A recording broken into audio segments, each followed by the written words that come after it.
నమస్తే, welcome to SR news. నేను సంగీత. ఒకప్పుడు రాజుల పాలనలో ప్రజలకు రాజు చెప్పిందే వేదం, చేసిందే చట్టం. రాజు ఆగ్రహిస్తే కొరడా దెబ్బలు, కరుణిస్తే వజ్ర వైడూర్యాల హారాలే. ఇప్పుడు రాజులు లేరు, రాజ్యాలు లేవు. ఆ తరహా పాలనని ప్రజలు కూడా ఎక్కడా అనుమతించడం లేదు. కానీ కొందరు ప్రజా ప్రతినిధులు మాత్రం తమ నియోజకవర్గాన్నే తమ రాజ్యంగా భావించి ప్రజలను ముప్పు తిప్పలు పెట్టారు. అయితే రాజుల కాలంలో రాజుపై తిరగబడడానికి ఆయుధాలు ఉన్నట్టే ఇప్పుడు ప్రజలకు ఓటు హక్కు ఉంది.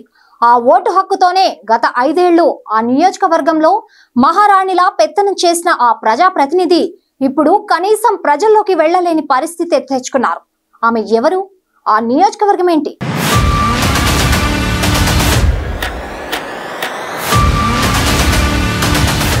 తమ సమస్యలను పరిష్కరించి నియోజకవర్గాల్ని అభివృద్ధి పదంలో నడిపిస్తారని ఎంతో ఆశతో నేతలను తమ ప్రజా ప్రతినిధులుగా ప్రజలు ఎన్నుకున్నారు.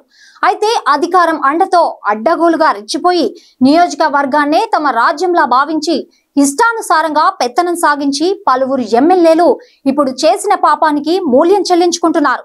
ప్రభుత్వ పథకాల నుండి బిజినెస్లను కొనసాగించే వరకు కూడా అన్నింటా ముడుపులు చెల్లించకపోతే వారికి ముప్పు తిప్పలు పెట్టి 3 చెరువుల నీళ్లు తాగించారు గత వైసీపీ ప్రభుత్వంలోని పలువురు ప్రజాప్రతినిధులు. ఇక కూటమి ప్రభంజనానికి ఫ్యాన్ కుప్పకూలి కొత్త ప్రభుత్వం ఏర్పాటు అయ్యాక వైసీపీ నేతల అక్రమాలు ఒక్కొక్కటిగా వెలుగులోకి వస్తున్నాయి. ఉమ్మడి గుంటూరు జిల్లాలోని చిలకలూరిపేట నియోజకవర్గం ఏపీ రాజకీయాల్లో హాట్ టాపిక్ గా మారుతోంది. మొదటిసారి ఎమ్మెల్యేగా గెలుపొందినప్పటికీ 5 ఏళ్లు మంత్రిగా కొనసాగిన సీనియర్లకు కూడా షాక్ ఇచ్చారు విడుదల రజని. అధికారం అండతో మాజీ మంత్రి నియోజకవర్గంలో ప్రజలను ఏ రకంగా ఇబ్బందులు పెట్టారోనని ఒక్కో ఘటన వెలుగులోకి వస్తున్నాయి. ప్రజా ప్రతినిధిని అనే విషయం మర్చిపోయి తన అనుచరులను తన కుటుంబీకులతో రాచరికపు పరిపాలన సాగించిందని స్వయంగా నియోజకవర్గ ప్రజలే చెప్పడం ఇప్పుడు అందరినీ నోటిన వేలు వేసుకునేలా చేస్తోంది. రజనీతో పాటు ఆమె మరిది గోపి, పిఏ రామకృష్ణ ఆగడాలు కూడా వెలుగులోకి వస్తున్నాయి.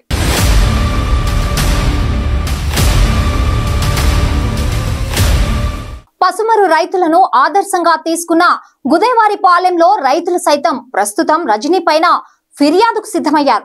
జగనన్న కాలనీ కోసం తీసుకున్న తమ భూములకు పరిహారంగా ఇచ్చే డబ్బుల్లో కూడా కమిషన్ రూపంలో 4 లక్షలు వసూలు చేశారంటూ గోడు వెళ్లబోసుకుంటున్నారు. అందుకుగాను రజనీ పిఏ రామకృష్ణకు మధ్యవర్తిగా శ్రీకాంత్ రెడ్డి అనే వ్యక్తి వ్యవహరించినట్టు బాధితులు చెబుతున్నారు. మరోవైపు టీడీపీ ఎంపీ లావు శ్రీకృష్ణ దేవరాయల వద్దకు రజనీ బాధితులు క్యూ కడుతున్నారు. చిలకలూరిపేట టౌన్ లోని స్థలాన్ని ఆక్రమించారంటూ మరో బాధితుడు కూడా ఎంపీకి ఫిర్యాదు చేసినట్లు తెలుస్తోంది. అలానే పట్టణ పరిధిలో పెట్రోల్ బ్యాంక్ లో ఉన్న స్థలాన్ని ఆక్రమించి బెదిరింపులకు పాల్పడుతున్నారని విడుదల గోపీనాథ్ పై ఫిర్యాదు చేయడం కలకలంగా మారింది. ఎమ్మెల్యేగా తనకున్నటువంటి పవర్స్ ని నియోజకవర్గ అభివృద్ధికి కాకుండా తాను రాజకీయంగా ఎదగటానికి మాత్రమే రజనీ ఉపయోగించుకున్నారని ఆరోపణలు వస్తున్నాయి. తనకు తానే తన చుట్టూ ఒక కంచెను ఏర్పాటు చేసుకుని సామాన్యులకు ఆ కంచె దాటి వెళ్లే పరిస్థితి లేకుండా చేశారని, అదే కాకుండా నియోజకవర్గంలో ప్రతి పనిలోనూ రజనీ కుటుంబ సభ్యులు వేలు పెట్టడం, పరోక్షంగా తామే ఎమ్మెల్యేలుగా భావించి అధికారాన్ని వినియోగించడం ఆమె ఓటమికి కారణమయ్యాయని అంటున్నారు. నియంతగా మారిన రాజుల్ని ప్రజలు ఎలా తరిమి కొట్టారో అదే విధంగా ప్రస్తుతం చిలకలూరిపేట నియోజకవర్గ ప్రజలు సైతం రజనీ పేరు చెప్తే అగ్గి మీద గుగ్గిలమవుతున్నారని తెలుస్తోంది. 2019 ఎన్నికల్లో చిలకలూరిపేట నుండి బరిలోకి దిగిన రజనీ 2024 ఎన్నికల్లో మాత్రం గుంటూరు వెస్ట్ నుండి పోటీ చేసి ఓటమి పాలయ్యారు. పార్టీ కార్యకర్తలు సైతం ఆమెను కలవాలంటే 3 అంచెల కంచెని దాటాల్సిన పరిస్థితి ఉండేదని అంటున్నారు.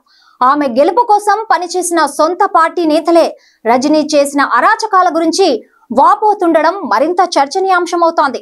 సామాన్య ప్రజలు కానీ మీడియా కానీ మాజీ మంత్రిని సంప్రదించాలన్నా ముందుగా తన చుట్టూ ఉండే కొఠారిలోని పిఏలను సంతృప్తి చేస్తే తప్ప ముందుకు వెళ్లలేని పరిస్థితి ఉండేదని పార్టీ వర్గాల్లో ఓపెన్ సీక్రెట్ గా నడిచింది. రజనీకి గుంటూరు వెస్ట్ లో మొదటిలో మంచి పేరు వచ్చినప్పటికీ తన చుట్టూ ఉన్న వ్యక్తుల ప్రవర్తన వల్ల ప్రజల్లోకి పూర్తి స్థాయిలో నెగిటివ్ ఇమేజ్ తీసుకెళ్లాయని పలువురు అభిప్రాయపడుతున్నారు. అందుకే చిలకలూరిపేట ప్రజల్లాగా మోసపోతారేమోనని గుంటూరు వెస్ట్ లో ఓటమి కట్టబెట్టారని టాక్ ఉంది.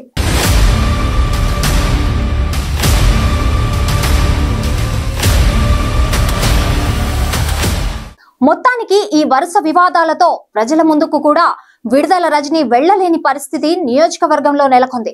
ప్రజల నమ్మకాన్ని వమ్ము చేస్తూ అధికారం అండతో అడ్డగోలుగా రెచ్చిపోతే చివరకు ఈ పరిస్థితే ఎదురవుతుందనే విమర్శలు వస్తున్నాయి. మరి ఈ పరిస్థితి ఎంతవరకు కొనసాగుతుందో చూడాలి.